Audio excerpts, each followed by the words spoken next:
Көп айтышат, Кадыр түнүндө кандай амал жасайлы дейт. Кадыр түнү кандай амал жасайлы дейт. 1000 айдан артык соопту. Кайсыл амал сооптуу деп. Тууганым, мында мен ошол эле мисал менен түшүндүрөм сизге. Жанагы 5 адам чуркай турган болсо, чуркап жарышып аткан болсо, башына чуркайт. Күлүк аттар деле ошондой, бир аралыкты басып чуркап өтүш керек. Эми ошол чуркап баштаганда баштан баштап эле күчүн баарын жумшабайт да, туурабы? Чуркап жүргөн бир туугандарыбыз болсо билет аны. Баштан баштаганда сиз катуу чуркабайсыз. Акырын чуркайбыз, туурабы? Акырын денени кызытабыз. Ат менен чуркасак ошо күлүктүн денесин кызытабыз, акырынан кызытып барабыз. Барып, анан финишке улам жакындаган сайын эмне кылабыз?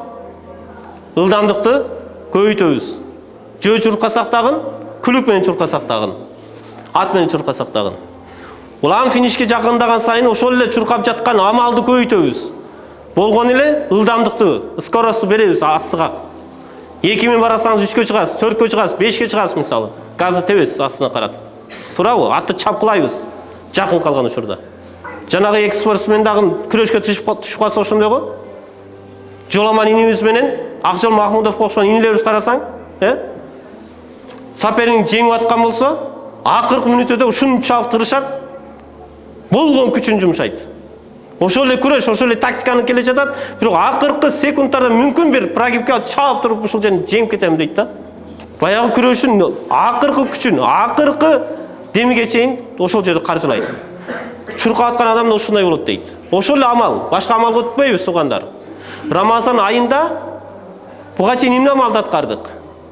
Буга чейин пайгамбарыбыз айткандай, орозо кармоо, садака берүү, түнкүлөрүн намаз окуу, таңкы учурда, тахажжуд учурунда истигфар кылуу, дуа кылуу, кедей инсандарга жардам берүү. Ошол амалдарды башынан баштап келе жаттык. Нафс менен күрөшүп аттык. Жаман кулк мүнөздөрдөн арылып аттык, тоба кылып аттык. Эми Кадыр түн кечелеринде жакындаган сайын эмне кылыш керек?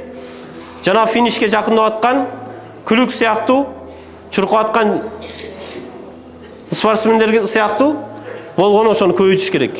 Ошол амалды. Анан Кадыр түн күнү келип туруп, жалынып, жалбарып туруп, көз жаш төгүп ыйлаш керек. Алладан сураш керек. Чыныгы тобаны кылыш керек ошол жерден. Аллахым, болду мен буга чейин ушундай жаман кулк мүнөзүм бар эле. Ушундай тоң моюндугум бар эле. Бүгүндөн баштап сага чыныгы тоба кылдым. Бүгүндөн баштап ушул күнөөлөрдү жүрөктөн чыгардым, болду.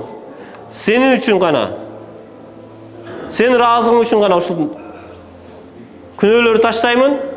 Ушундай жакшы сыпаттарга ээ боломун деп, Кадыр түн күнү эң бир жүрөктөн чыккан тобаны кылыш керек. Алла менен келишим түзүшүбүз керек. Зекет бере турган болсоңуз, зекеттериңизди бериңиз, садакаларыңызды бериңиз. Бирөөдү кечире албай жүргөн болсоңуз, баарын жүрөктөн чыгарып кечириңиз. Алла сен үчүн ушулардын баарын кечирдим. Өзгө карап, күнөөлөрдү тартибинен жазып алып туруп, могул күнөөнү жасабайм, бул күнөөнү жасаймын, буну кое тур. Бул керек, бул күнөө мага. Бул күнөө да керек. Эртең күнү Рамазан чыккандан кийин кайра эле мол нерсени кыламын. Рамазан ичи токтой турайынчы. Рамазан ичи ушуну унчукпай турайынчы. Рамазан чыккандан кийин анан айтчу сөз ушу айтамын.